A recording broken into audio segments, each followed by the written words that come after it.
ਸਤਿ ਸ਼੍ਰੀ ਅਕਾਲ, ਨਮਸਕਾਰ। ਮੈਂ ਹਾਂ ਗੁਰਿੰਦਰ ਸਿੰਘ ਤੇ ਤੁਸੀਂ ਦੇਖ ਰਹੇ ਹੋ ਵਰਲਡ ਨਿਊਜ਼। ਖਬਰਾਂ ਦੀ ਸ਼ੁਰੂਆਤ ਕਰ ਲੈਂਦੇ ਹਾਂ ਸੁਰਖੀਆਂ ਦੇ ਨਾਲ।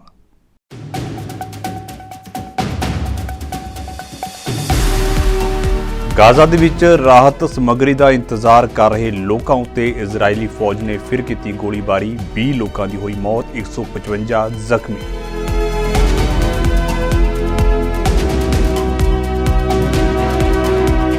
ਹੂਤੀ ਬਾਗੀਆਂ ਉੱਤੇ US ਅਤੇ ਬ੍ਰਿਟੇਨ ਦੇ ਵੱਲੋਂ ਕੀਤੀ ਗਈ ਜਵਾਬੀ ਕਾਰਵਾਈ ਕਾਰਨ ਵਧਿਆ ਤਣਾਅ। ਸੰਯੁਕਤ ਰਾਸ਼ਟਰ ਨੇ ਕੌਮਾਂਤਰੀ ਭਾਈਚਾਰੇ ਨੂੰ ਟਕਰਾਅ ਨੂੰ ਹੋਰ ਨਾ ਵਧਾਉਣ ਦੇ ਲਈ ਸਹਾਇਤਾ ਵਜੋਂ ਕੀਤੀ ਹੈ ਅਪੀਲ।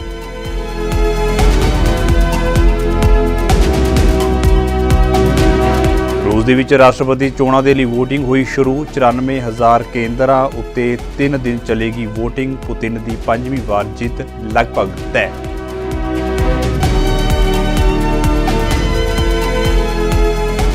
ਅਮਰੀਕਾ ਨੇ ਭਾਰਤ ਵੱਲੋਂ ਹਾਲ ਹੀ ਦੇ ਵਿੱਚ ਲਾਗੂ ਕੀਤੇ ਗਏ ਨਾਗਰਿਕਤਾ ਸੋਧ ਕਾਨੂੰਨ ਉੱਤੇ ਚਿੰਤਾ ਕੀਤੀ ਜ਼ਾਹਿਰ। ਕਿਹਾ ਅਮਰੀਕਾ ਇਸ ਕਾਨੂੰਨ ਦੇ ਲਾਗੂ ਹੋਣ ਉੱਤੇ ਨੇੜਿਓਂ ਰੱਖ ਰਿਹਾ ਹੈ ਨਜ਼ਰ।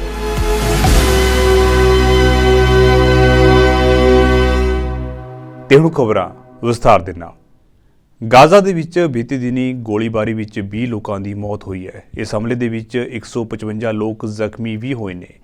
ਗੋਲੀਬਾਰੀ ਅਜਿਹੇ ਸਮੇਂ ਕੀਤੀ ਗਈ ਜਦੋਂ ਹਰ ਕੋਈ ਰਾਹਤ ਸਮੱਗਰੀ ਦੀ ਉਡੀਕ ਕਰ ਰਿਹਾ ਸੀ। ਅਲ-ਸ਼ਿਫਾ ਹਸਪਤਾਲ ਦੇ ਡਾਕਟਰ ਮੁਹੰਮਦ ਗਰਬ ਨੇ ਮਰਨ ਵਾਲਿਆਂ ਦੀ ਗਿਣਤੀ ਵਧਣ ਦਾ ਖਦਸ਼ਾ ਪ੍ਰਗਟਾਇਆ। ਉਨ੍ਹਾਂ ਦੱਸਿਆ ਹੈ ਕਿ ਜ਼ਖਮੀਆਂ ਨੂੰ ਹੋਰ ਹਸਪਤਾਲਾਂ ਦੇ ਵਿੱਚ ਭੇਜਿਆ ਜਾ ਰਿਹਾ ਹੈ।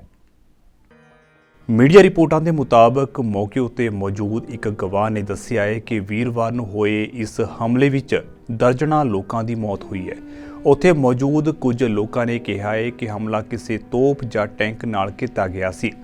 ਗਾਜ਼ਾ ਸਿਵਲ ਡਿਫੈਂਸ ਦੇ ਬੁਲਾਰੇ ਨੇ ਕਿਹਾ ਹੈ ਕਿ ਇਜ਼ਰਾਈਲੀ ਫੌਜ ਅਜੇ ਵੀ ਉੱਤਰੀ ਗਾਜ਼ਾ ਪੱਟੀ ਵਿੱਚ ਰਾਹਤ ਸਪਲਾਈ ਦੀ ਉਡੀਕ ਕਰ ਰਹੇ ਨਿਰਦੋਸ਼ ਨਾਗਰਿਕਾਂ ਨੂੰ ਮਾਰਨ ਦੀ ਨੀਤੀ ਉੱਤੇ ਚੱਲ ਰਹੀ ਹੈ। ਇਸ ਦੌਰਾਨ UN ਨੇ ਇੱਕ ਵਾਰੀ ਮੁੜ ਜੰਗਬੰਦੀ ਦੀ ਅਪੀਲ ਕਰਦੇ ਹੋਏ ਕਿਹਾ ਹੈ ਕਿ ਗਾਜ਼ਾ ਵਿੱਚ ਵੱਧ ਰਹੇ ਹਮਲਿਆਂ ਕਾਰਨ ਉੱਥੇ ਆਮ ਲੋਕਾਂ ਤੱਕ ਮਦਦ ਪਹੁੰਚਾ ਪਾਉਣਾ ਬੇहद ਮੁਸ਼ਕਿਲ ਹੋ ਚੁੱਕਿਆ ਹੈ। UN ਦੇ ਬੁਲਾਰੇ ਸਟੀਫਨ ਦੁਜ਼ਾਰਿਕ ਨੇ ਕਿਹਾ ਹੈ ਕਿ ਗਾਜ਼ਾ ਵਿੱਚ ਜ਼ਿਆਦਾਤਰ ਲੋਕ ਭੁੱਖਮਰੀ ਦੇ ਸੰਕਟ ਦਾ ਸਾਹਮਣਾ ਕਰ ਰਹੇ ਨੇ, ਤਾਂ ਅਜਿਹੇ ਦੇ ਵਿੱਚ ਉਨ੍ਹਾਂ ਤੱਕ ਭੋਜਨ ਅਤੇ ਹੋਰ ਰਾਹਤ ਸਮੱਗਰੀ ਨਾ ਪਹੁੰਚਾ ਪਾਉਣ ਕਾਰਨ ਗਾਜ਼ਾ ਵਿੱਚ ਮਨੁੱਖੀ ਸੰਕਟ ਹੋਰ ਵੀ ਗੰਭੀਰ ਹੋ ਰਿਹਾ ਹੈ। Just to give you a sense of the scope of the rebuilding effort that will be necessary once this conflict ends, our humanitarian partners are warning us that it will take years to clear the nearly 23 million metric tons of debris generated by the destruction of residential units and other properties across the Gaza Strip, and to clear up the unexploded ordnances. Also wanted to give you an update on Catherine Colonna, who is leading, as you know, the independent review into whether or not UNRWA is doing everything within its power to ensure neutrality and to respond to the allegations of serious breaches when they are made. She's wrapped up her visit to the region. Today she met Jordan's Deputy Prime Minister and Minister of Foreign Affairs in Amman, as well as the Commissioner General of UNRWA, Philippe Lazzarini, and she also met with Sigrid Kaag, who, as you know, is our Senior Humanitarian Reconstruction Coordinator. In addition, this is in addition to meetings with officials in Israel and in the occupied Palestinian territory. She also went to the Shufat refugee camp in the occupied West Bank, where she was able to look and observe UNRWA's operations and premises for herself. She also met with UNRWA staff in Amman and had conversations by phone with UNRWA staff in Gaza. So many roads that are blocked, right. So many places in the world. No, on sadly. Gaza, the new road that was used a couple of days ago. Are there plans to? Has it been reused again? Yeah, I mean, our WFP colleagues are looking at all options. I've not been briefed, or I'm not aware of any new use of that road since WFP went up there a couple of days ago. Okay, and just like another follow-up on UNRWA, no response so far from the Israelis regarding the attack. Just another follow-up on that. Not that I've been told. Tony. ਇਸ ਦੌਰਾਨ Israel ਨੇ ਵੀ ਰਾਹਤ ਕਾਰਜਾਂ ਨੂੰ ਲੈ ਕੇ ਸਫਾਈ ਦਿੱਤੀ। Israel defence forces ਨੇ ਇੱਕ ਬਿਆਨ ਦੇ ਵਿੱਚ ਕਿਹਾ ਹੈ ਕਿ ਗਾਜ਼ਾ ਦੇ ਵਿੱਚ ਆਮ ਲੋਕਾਂ ਤੱਕ ਰਾਹਤ ਸਮੱਗਰੀ ਪਹੁੰਚਾਉਣ ਦਾ ਕੰਮ ਇਜ਼ਰਾਈਲ ਦੇ ਵੱਲੋਂ ਲਗਾਤਾਰ ਕੀਤਾ ਜਾ ਰਿਹਾ ਹੈ।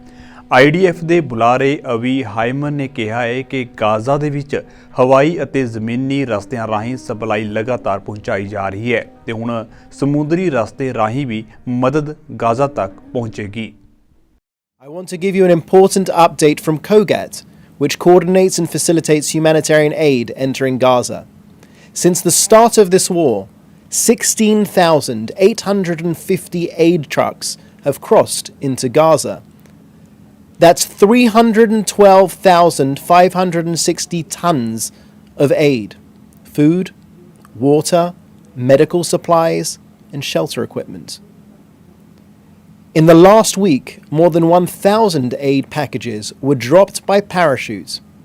Today, the IDF awaits the arrival of humanitarian aid by sea from the World Central Kitchen Aid Organization, financed by our friends in the United Arab Emirates.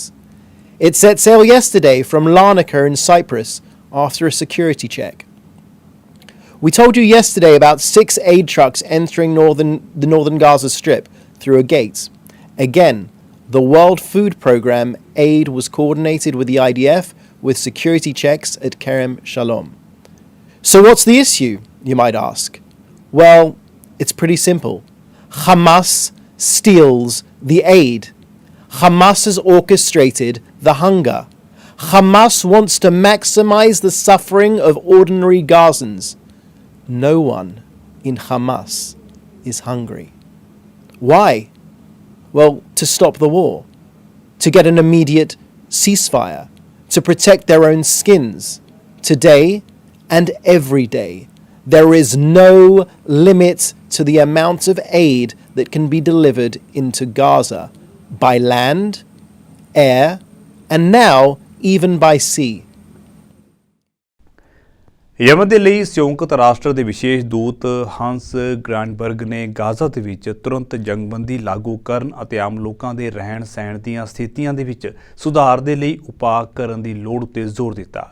ਸੁਰੱਖਿਆ ਕੌਂਸਲ ਨੂੰ ਸੰਬੋਧਨ ਕਰਦੇ ਹੋਏ ਹੰਸ ਨੇ ਲਾਲ ਸਾਗਰ ਦੇ ਵਿੱਚ ਸਮੁੰਦਰੀ ਜਹਾਜ਼ਾਂ ਉੱਤੇ ਹੂਤੀ ਬਾਗੀਆਂ ਵੱਲੋਂ ਹਾਲ ਹੀ ਦੇ ਹਮਲਿਆਂ ਤੋਂ ਪੈਦਾ ਹੋਈਆਂ ਪੇਚੀਦਗੀਆਂ ਨੂੰ ਵਿਸ਼ੇਸ਼ ਤੌਰ ਉੱਤੇ ਉਜਾਗਰ ਕੀਤਾ। ਉਨ੍ਹਾਂ ਕਿਹਾ ਕਿ ਸੰਯੁਕਤ ਰਾਜ ਅਤੇ ਬ੍ਰਿਟੇਨ ਵੱਲੋਂ ਕੀਤੇ ਗਏ ਜਵਾਬੀ ਹਮਲਿਆਂ ਦੇ ਤਣਾਅ ਨੂੰ ਹੋਰ ਵਧਾਇਆ ਜਾ ਰਿਹਾ ਹੈ। ਹੰਸ ਗ੍ਰਾਂਡਬਰਗ ਨੇ ਕਿਹਾ ਹੈ ਕਿ ਇਸ ਟਕਰਾਅ ਨੂੰ ਸੁਲਝਾਉਣ ਦੇ ਲਈ ਜੰਗਬੰਦੀ ਨੂੰ ਲਾਗੂ ਕਰਨਾ ਬਹੁਤ ਜ਼ਰੂਰੀ ਹੈ।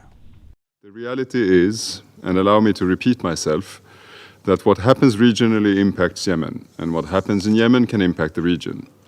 Since November of last year, Nasrallah has been targeting vessels in the Red Sea and the Gulf of Aden. And in response, since January, the United States and United Kingdom have struck military targets in Nasrallah-controlled areas. Last week, Nasrallah attacked a bulk carrier in the Gulf of Aden, killing and wounding several crew members. Another vessel that Nasrallah recently struck, the Rubimar, left an oil slick and has now sunk in the Red Sea along with her cargo. Regrettably, the current trajectory gives cause for serious concern. The longer the escalatory environment continues, the more challenging Yemen's mediation space will become. With more interests at play, the parties to the conflict in Yemen are more likely to shift calculations and alter their negotiation agendas. In a worst-case scenario, the parties could decide to engage in risky military adventurism that propels Yemen back into a new cycle of war. Therefore, allow me to emphasize the importance of remaining focused on the long-term aims that we are seeking to achieve in Yemen. In order to protect progress on the peace process, I urge all those involved to exercise maximum restraint and work towards de-escalation. With the Red Sea now part of a wider set of concentric circles of escalation, I also reiterate the Secretary-General's warning about the risk of further spillover of the Gaza conflict across the region and his recent calls for an immediate humanitarian ceasefire in Gaza. Inside Yemen, although hostilities have remained at relatively low levels compared to pre-2022 truce period, we have seen continued clashes and troop movements in Hodeidah, Lahej, Marib, Sada, Shabwa and Taiz. The parties also continue to make public threats to return to war. Many Yemenis I have spoken to have expressed their fears of a potential escalation in internal fighting. We must do all we can to prevent this, and my office continues to engage the parties on the need to maintain calm at the front lines. Amid the regional turmoil, Mr. President, my work continues to be guided by the priorities articulated by Yemenis for Yemen.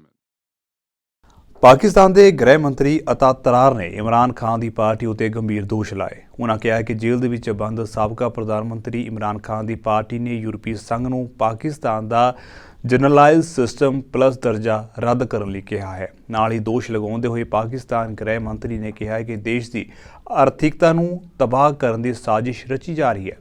ਇੱਕ conference ਦੌਰਾਨ ਆਪਣੇ ਸੰਬੋਧਨ ਦੇ ਵਿੱਚ ਅਤਾਉੱਲਾ ਤਰਾਰ ਨੇ दावा किया है कि पाकिस्तान तहरीक इंसाफ पार्टी पाकिस्तान के GSP प्लस दर्जे को हटाने के लिए साजिशां रच रही है, जिस दे लई एक ऑनलाइन पटीशन भेजी गई है। अजिहियां कार्रवाइयां देश विरुद्ध ने अते यह एक तरह का देश की आर्थिकता उत्ते हमला है। आप करप्शन के चार्जेस में आपको अदालतों ने सज़ा दी है, जिसकी कैद की सज़ा आप काट रहे हैं। और देखिए, रियासत पाकिस्तान और कौमी मफाद का तहफ़्फ़ुज़ ये हमारी अव्वलीन ज़िम्मेदारी है। मईशत को ठीक करने के लिए जो हिकमत अमली है, जो इक़दामात हैं, वो लिए जा रहे हैं। और वज़ीर आज़म साहब दिन में 3 से 4 मीटिंग सिर्फ मईशत के ऊपर करते हैं, और उनकी तमाम तर तवज्जो मरकूज़ है कि हम इस मुल्क को तरक्की की शारा पे गामज़न करें, हम इस मुल्क की आवाम के मसाइल को हल करें, उनकी फलाह बहबूद के लिए काम करें, महंगाई बेरोज़गारी का ख़ात्मा करें।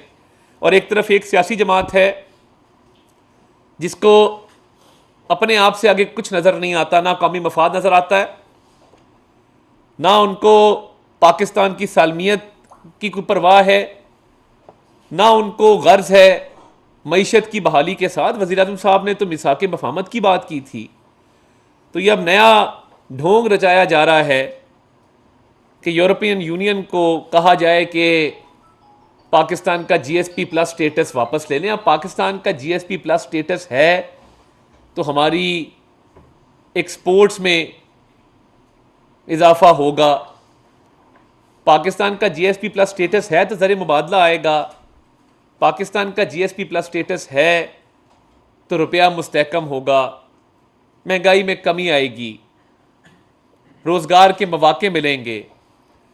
तो ये जो यूरोपियन यूनियन से राब्ता करके कहा जा रहा है कि GSP प्लस स्टेटस ले लें, ये पाकिस्तान के ऊपर हमला है, ये पाकिस्तान की मईशत को तबाह करने की साजिश है, और पाकिस्तान की गरीब आवाम को मज़ीद मुश्किलात का शिकार करने की एक मज़मूम कोशिश है, जिसके तहत ये चाहते हैं कि यहाँ पे रोज़गार के मौक़े ना हो, रुपया मुस्तहकम ना हो, गुर्बत महंगाई ख़त्म ना हो, और पाकिस्तान की जो एक्सपोर्ट्स हैं वो ना हो सके और इंडस्ट्री बंद हो। तो ये मुतालबा तहरीक इंसाफ की तरफ से क्यों किया जा रहा है? ਅੱਜ ਪਾਕਿਸਤਾਨ ਦੇ ਪ੍ਰਧਾਨ ਮੰਤਰੀ ਸ਼ਾਹਬਾਜ਼ ਸ਼ਰੀਫ ਦੇ ਵੱਲੋਂ ਦੇਸ਼ ਅੰਦਰ ਰੁੱਖ ਲਗਾਓ ਮੁਹਿੰਮ ਦੀ ਸ਼ੁਰੂਆਤ ਕੀਤੀ ਗਈ। ਇਸ ਮੌਕੇ ਆਪਣੇ ਸੰਬੋਧਨ ਦੌਰਾਨ ਸ਼ਾਹਬਾਜ਼ ਸ਼ਰੀਫ ਨੇ ਕਿਹਾ ਹੈ ਕਿ ਪਾਕਿਸਤਾਨ ਜਲਵਾਯੂ ਪਰਿਵਰਤਨ ਨਾਲ ਦੁਨੀਆ ਦਾ 5ਵਾਂ ਸਭ ਤੋਂ ਵੱਧ ਪ੍ਰਭਾਵਿਤ ਦੇਸ਼ ਹੈ। ਉਨ੍ਹਾਂ ਕਿਹਾ ਕਿ 1999 ਤੋਂ ਲੈ ਕੇ 2018 ਤੱਕ 10,000 ਲੋਕਾਂ ਨੇ ਕਲਾਈਮੇਟ ਚੇਂਜ ਕਾਰਨ ਆਪਣੀ ਜਾਨ ਗਵਾਈ ਹੈ। ਇਸ ਲਈ ਜ਼ਰੂਰੀ ਹੈ ਕਿ ਅਸੀਂ ਲੋਕਾਂ ਨੂੰ ਕਲਾਈਮੇਟ ਚੇਂਜ ਦੇ ਪ੍ਰਭਾਵਾਂ ਬਾਰੇ ਵੱਧ ਤੋਂ ਵੱਧ ਜਾਗਰੂਕ ਕਰੀਏ ਅਤੇ ਇਸ ਨੂੰ ਬਚਾਉਣ ਲਈ ਹਰ ਸੰਭਵ कदम चुकी है। आज मैंने वज़ीर आज़म हाउस में पौधा लगाकर पूरे मुल्क में मौसम बहार की शजरकारी का मुल्क गीत प्रोग्राम का इफ्तिताह किया है। हमारी पिछली हुकूमत का हदफ 24 करोड़ दरख्त लगाने का था, और इस साल इंशाअल्लाह हम इस तादाद को दुगना करने का इरादा रखते हैं। पाकिस्तान के कुल रकबे के मुकाबले में जंगलात का तनासब सिर्फ 5% है और global climate risk index report के मुताबिक पाकिस्तान दुनिया का 5वां सबसे ज़्यादा मौसमियाती ख़तरात का शिकार मुल्क है। 1999 से लेकर 2018 के दौरान मौसमियाती तब्दीलियों की वजह से तकरीबन 10,000 जानें अल्लाह को प्यारी हुई और मुल्क पाकिस्तान की मईशत को और माशरत को अरबों डॉलर का नुकसान हुआ।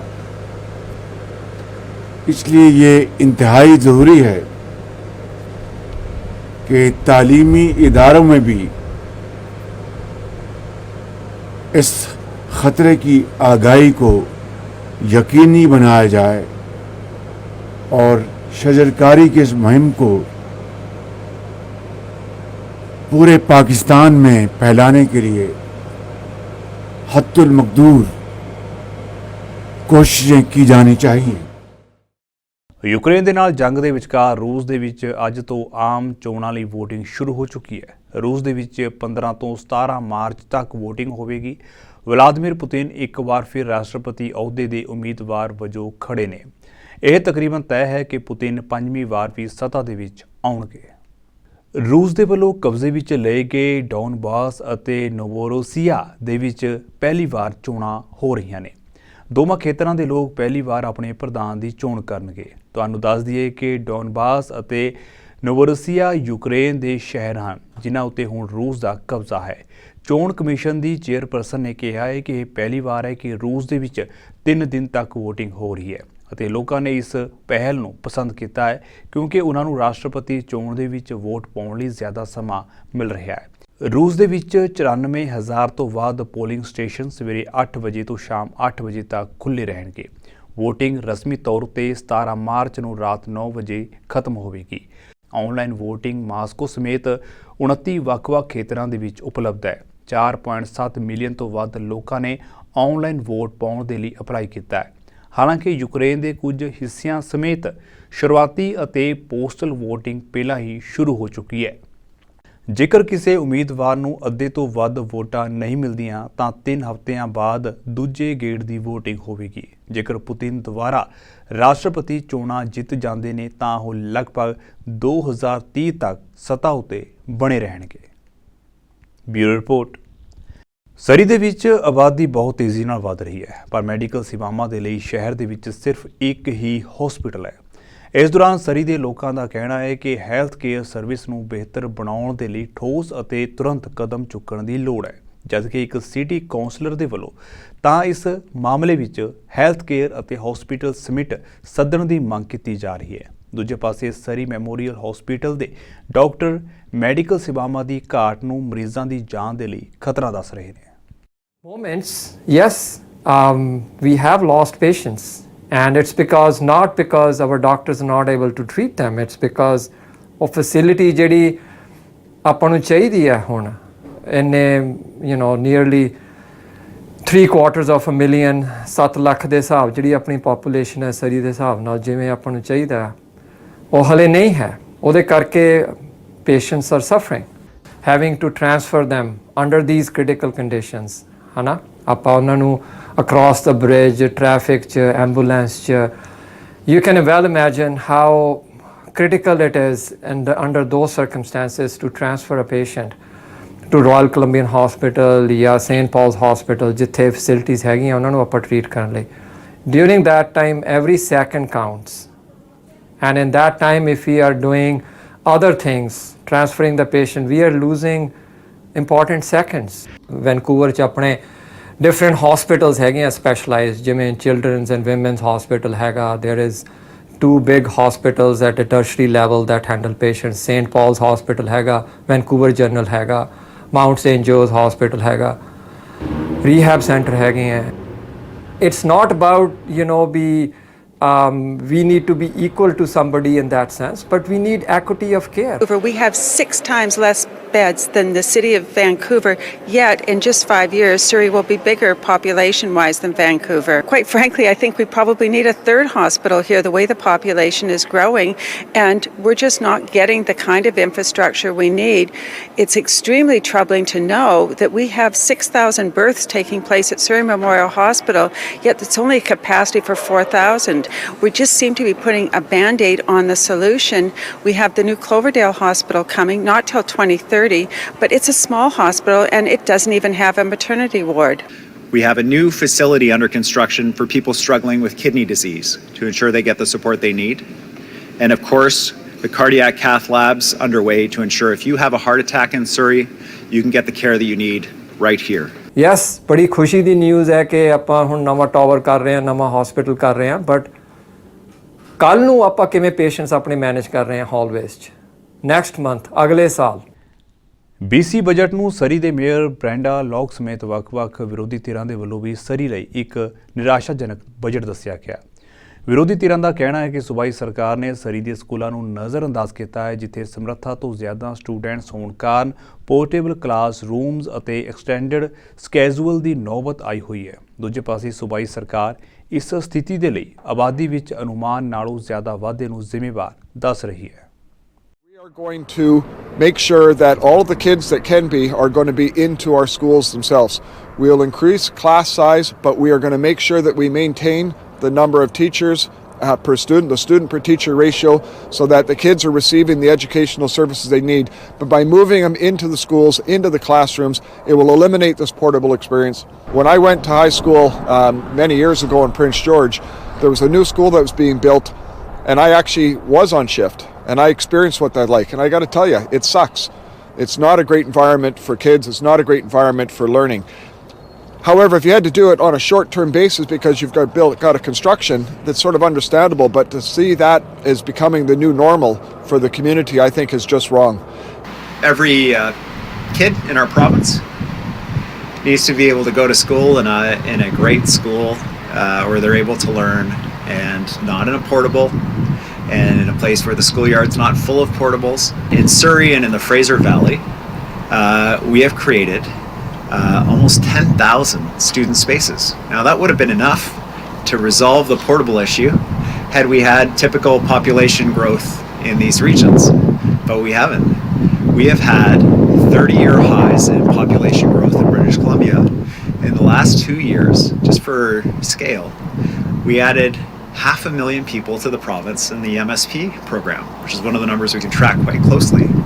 And that doesn't even include all the temporary residents who might be using private insurance as well. We've got $4.2 billion going into building and seismically upgrading schools in our province so that every kid has a decent place to learn. And interestingly and importantly is Mr. Rustad, who stood up in response to the budget and opposed that spending. Now, I don't understand how you get rid of portables if you're not spending the money to build schools. Time is of the essence. We can't wait any longer. We are falling behind as our city continues to grow between 1,200 and 1,500 people each and every month. The provincial government and the federal government need to step up and provide us with some funding so that we can get more schools built, more hospitals, better transit, better infrastructure in Surrey. We have a lot of new people moving to Surrey each and every month. We need the help from the provincial government and the federal government now. America ਨੇ ਭਾਰਤ ਵੱਲੋਂ ਹਾਲ ਹੀ ਦੇ ਵਿੱਚ ਲਾਗੂ ਕੀਤੇ ਗਏ ਨਾਗਰਿਕਤਾ ਸੋਧ ਕਾਨੂੰਨ ਯਾਨੀ ਕਿ CAA ਉੱਤੇ ਚਿੰਤਾ ਜ਼ਾਹਿਰ ਕੀਤੀ ਹੈ। ਉਹਨਾਂ ਨੇ ਕਿਹਾ ਹੈ ਕਿ ਉਹ CAA ਨੂੰ ਲਾਗੂ ਕਰਨ ਦੀ ਨੇੜਿਓਂ ਨਿਗਰਾਨੀ ਕਰ ਰਹੇ। US ਡਿਪਾਰਟਮੈਂਟ ਆਫ ਸਟੇਟ ਦੇ ਬੁਲਾਰੇ ਮੈਥਿਊ ਮਿਲਰ ਨੇ ਇਸ ਬਾਰੇ ਮੀਡੀਆ ਨਾਲ ਗੱਲਬਾਤ ਕੀਤੀ ਅਤੇ ਕਿਹਾ ਹੈ ਕਿ ਅਸੀਂ 11 ਮਾਰਚ ਦੀ CAA ਨੋਟੀਫਿਕੇਸ਼ਨ ਨੂੰ ਲੈ ਕੇ ਬਹੁਤ ਚਿੰਤਤ ਹਾਂ। ਅਸੀਂ ਇਸ ਕਾਨੂੰਨ ਦੇ ਲਾਗੂ ਹੋਣ ਉੱਤੇ ਨਜ਼ਰ ਰੱਖ ਰਹੇ ਹਾਂ।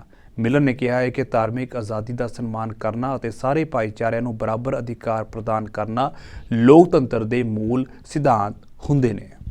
We are concerned about the notification of the Citizenship Amendment Act on March 11. We are closely monitoring this act, how this act will be implemented. Respect for religious freedom and equal treatment under the law for all communities are fundamental democratic principles. Daphne, and then we'll stop for the day. Iraq has been importing electricity from Iran. It doesn't pay Iran directly for that electricity. It deposits money into these restricted accounts, and then when we issue these waivers, it allows the money in those accounts to be used for humanitarian and other non-sanctionable purposes. But the money itself doesn't actually move from Iraq to Iran. Is that just in the last few hours, a number of the entities that will comprise the Transitional Council have submitted their names, and so we will continue to. ਸੋ ਫਿਲਹਾਲ ਦੇ ਲਈ world news ਦੇ ਵਿੱਚ ਇੰਨਾ ਹੀ ਤੇ ਹੁਣ ਮੈਨੂੰ ਇਜਾਜ਼ਤ ਦਿਓ। ਸਤਿ ਸ਼੍ਰੀ ਅਕਾਲ।